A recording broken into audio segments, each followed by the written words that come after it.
ನಗರದ ಮಾರತಹಳ್ಳಿ ಪೊಲೀಸ್ ಠಾಣಾ ವ್ಯಾಪ್ತಿಯಲ್ಲಿ ಉತ್ತರ ಪ್ರದೇಶ ಮೂಲದ ಅತುಲ್ ಸುಭಾಷ್ ಎಂಬ ವ್ಯಕ್ತಿ ಖಿನ್ನತೆಗೆ ಒಳಗಾಗಿ 40ಕ್ಕೂ ಹೆಚ್ಚು ಪುಟಗಳ ಡೆತ್ ನೋಟ್ ಬರೆದಿಟ್ಟು ಆತ್ಮಹತ್ಯೆ ಮಾಡಿಕೊಂಡಿರುವ ಘಟನೆ ಸೋಮವಾರ ನಡೆದಿತ್ತು.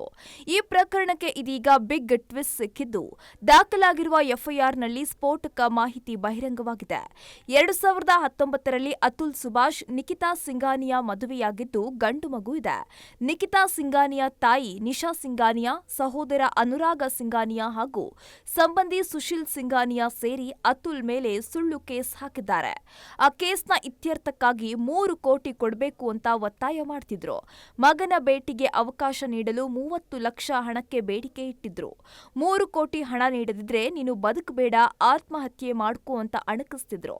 ಇದರಿಂದ ಮಾನಸಿಕವಾಗಿ ಮತ್ತು ದೈಹಿಕವಾಗಿ ನೊಂದು ಆತ್ಮಹತ್ಯೆ ಮಾಡಿಕೊಂಡಿದ್ದಾರಂತ ದೂರಿನಲ್ಲಿ ಉಲ್ಲೇಖಿಸಲಾಗಿದೆ. ಅತುಲ್ ಸಹೋದರ ವಿಕಾಸ್ ಕುಮಾರ್ ನೀಡಿದ ದೂರಿನ ಅನ್ವಯ ಪ್ರಕರಣ ದಾಖಲಿಸಿಕೊಂಡಿರುವ ಮಾರತಹಳ್ಳಿ ಪೊಲೀಸರು ತನಿಖೆ ನಡೆಸುತ್ತಿದ್ದಾರೆ. Ashwavega English news coming soon. Your channel, your voice, your trust.